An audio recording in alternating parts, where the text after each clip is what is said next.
The airport experience in 2026 looks nothing like it did just a few years ago. And if you are over 60 planning your next trip, you need to hear this before you pack a single bag. Because the changes that happened this year have turned what used to be routine travel into a minefield of hidden fees, unexpected restrictions, and embarrassing situations that catch thousands of seniors completely off guard every single day.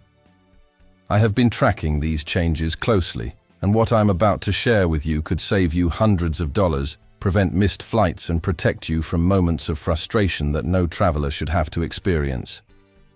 These are the 7 things you should absolutely never do at the airport this year, and I'm going to explain exactly why each one matters more now than ever before. Number 1, never arrive at the airport without checking your identification first. This sounds basic, but the consequences in 2026 are severe. Starting February 1st this year, the TSA began enforcing a $45 fee for anyone who shows up at security without a real ID-compliant license or an acceptable alternative like a passport. For 2 decades, the government warned travelers this day was coming, and yet roughly 6% of people still arrive at checkpoints with outdated identification. That translates to approximately 140 million passengers per year flying with licenses that no longer meet federal standards. Here is what happens when you arrive without proper identification. You pay $45 on the spot for a process called TSA Confirm ID, which attempts to verify your identity through alternative methods. You wait an additional 10 to 30 minutes while they run checks through multiple systems. And here is the part that terrifies me. There is no guarantee you will get through. If the system cannot verify who you are, you do not fly that day.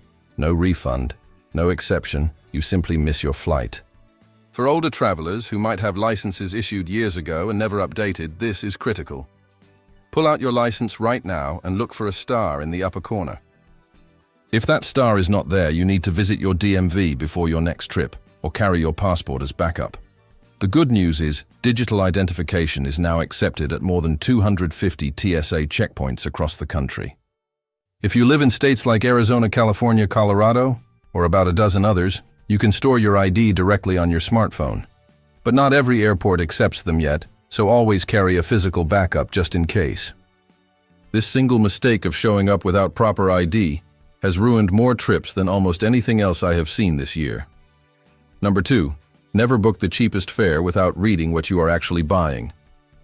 Basic economy has become a trap for travelers who do not understand what they are giving up. Airlines marketed these fares as money savers, but for seniors, the restrictions can create serious problems that far outweigh any savings. On United Airlines, basic economy tickets on domestic routes do not include a carry-on bag at all. You get one personal item that must fit under the seat in front of you and nothing else. If you show up at the gate with a roller bag expecting to put it in the overhead bin, they will charge you $65 to check it right there. That is not a typo. $65 because you did not read the fine print. On most carriers, basic economy also means you cannot select your seat in advance. The airline assigns whatever is left when you check in, which often means a middle seat in the back of the aircraft. For anyone who needs to get up frequently during a flight, this is not just uncomfortable, it can be a health issue. You could end up trapped in a window seat, squeezed between 2 strangers with no easy way to reach the aisle. Families booking basic economy might find themselves scattered throughout the cabin. The Department of Transportation requires airlines to seat children under 14 with an adult family member, but that rule does not apply to couples or adult companions. If you and your spouse both have mobility concerns and you book basic economy, you could be separated by rows. One in an aisle, the other by a window, with no way to assist each other during the flight. The lesson here is simple. Never assume the lowest price includes what you actually need. Take 2 minutes to compare what each fare includes before entering your credit card information. Number 3, never skip requesting assistance because you think it makes you look weak. I hear this from travelers constantly. They need help, but they refuse to ask because they feel embarrassed or think they are imposing. Let me be direct about something.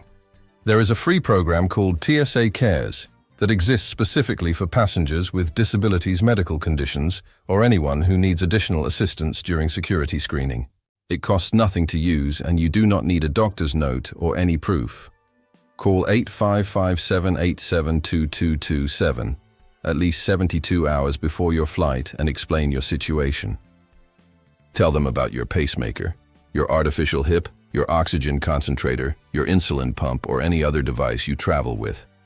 They will document everything and flag your reservation in their system. When you arrive at security, the officers will already know your situation, and they will know how to screen you properly without causing delays or confusion. You can also request a passenger support specialist at any checkpoint simply by asking. These are specially trained agents whose job is to help travelers who need extra time, extra explanation, or extra care. They walk you through each step and make sure you are treated with patience and respect. Wheelchair assistance is also free at every United States airport under the Air Carrier Access Act. Airlines must provide this service to any passenger with a disability at no charge. You request it when booking your ticket or at check-in, and attendants will help you from the entrance to your gate and onto the aircraft. The only mistake you can make is not asking. Number 4, never assume the security rules you learned years ago still apply. The TSA changed several major policies, and what you thought you knew might be completely outdated. Here's the biggest one. As of July 2025, you no longer have to remove your shoes at security checkpoints. This applies to everyone, not just seniors. Secretary of Homeland Security Kristi Noem announced the change, citing advancements in screening technology that now allow TSA to detect threats without requiring shoe removal. For nearly 20 years, taking off shoes was mandatory for almost every traveler. The only exceptions were children under 12 and passengers 75 and older. Now that rule simply no longer exists. You walk through security with your shoes on your feet. No more balancing on one leg in a crowded line. No more walking barefoot on floors that thousands of people have stepped on before you. If you are 75 or older, you get additional accommodations. You can keep your light jacket or sweater on during screening. If you trigger the metal detector, you get a second pass-through before they require a pat-down. And if you need to sit during any additional screening, you have the right to request that. These policies exist to reduce stress and make travel easier for older passengers. But here is the problem. Most people do not know about them because TSA does not advertise these changes loudly. You have to be informed before you arrive. Number 5, never leave your seat selection to chance on flights over 4 hours. This is not about comfort. This is about your health. The CDC recommends moving around regularly on long flights to prevent blood clots, a condition called deep vein thrombosis, or DVT. Older adults are at significantly higher risk, especially on flights lasting more than 4 hours. Studies from the American College of Chest Physicians found that window seat passengers are twice as likely to develop DVT compared to those in aisle seats. The reason is behavioral. If you are stuck by the window, you avoid getting up because you do not want to disturb the passengers beside you. So you sit motionless for hours while blood pools in your lower legs. Clots can form, and if one travels to your lungs, it becomes life-threatening. An aisle seat gives you freedom to stand, stretch, and walk whenever you need to without asking permission or climbing over anyone. That mobility could protect your health in ways that have nothing to do with legroom. The problem is aisle seats are no longer free on many airlines. If you book basic economy, the airline assigns your seat and you get whatever remains, which is usually a middle seat near the back. Paying $15 to $40 for seat selection might feel like an unnecessary expense, but on a long flight, it is an investment in your safety. Do not gamble with this one. Number 6, never rely on wheelchair assistance without confirming arrangements in advance. Free wheelchair service is your legal right under the Air Carrier Access Act. Airlines cannot charge you for it, and they must provide it when you request assistance. But here is where things go wrong. The system depends on contractors who are often understaffed and overwhelmed. If you simply show up expecting a wheelchair to appear, you might wait 30 minutes or longer while your boarding time ticks away. I have heard from travelers who were left sitting at gates when flights moved to different terminals. Everyone rushed to the new location, and the passenger needing assistance was abandoned with no way to reach the new gate in time. Others report being parked in back hallways, while attendants demanded tips before continuing. These experiences are unacceptable, but they happen more often than airlines want to admit. Protect yourself by requesting wheelchair assistance when you book your ticket, not when you arrive at the airport. Call the airline directly to confirm the request is in your reservation. Arrive early enough that delays will not cause you to miss your flight, and understand that tipping is customary, though not required. Most travelers give between $5 and $20 depending on the level of service provided.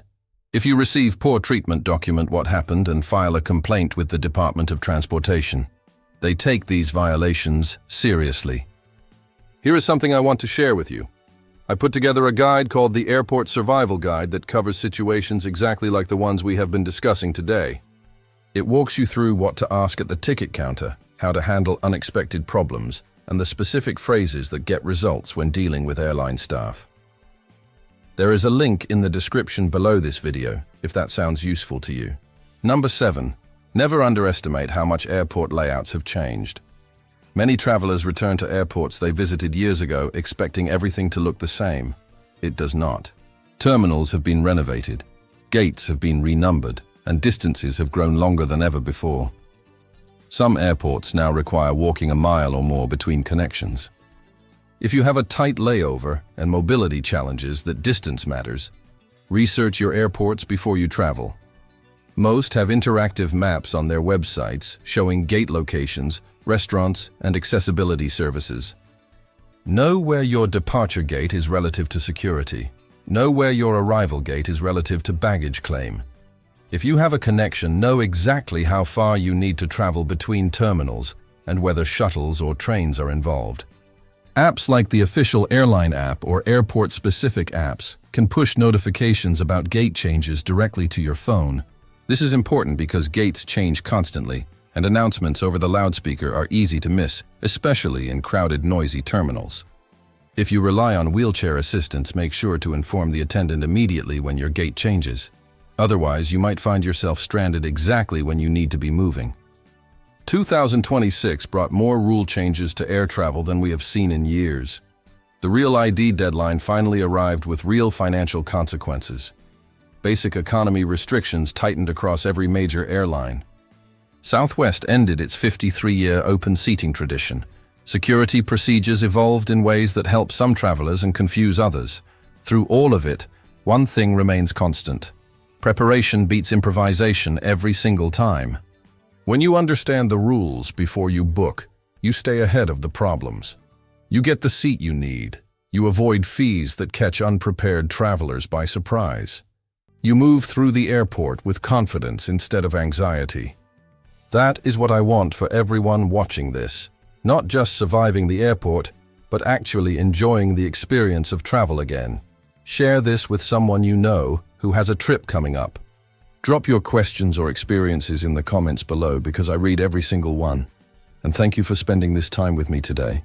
Wherever your next destination takes you, I hope you arrive rested, ready, and without a single unnecessary headache along the way.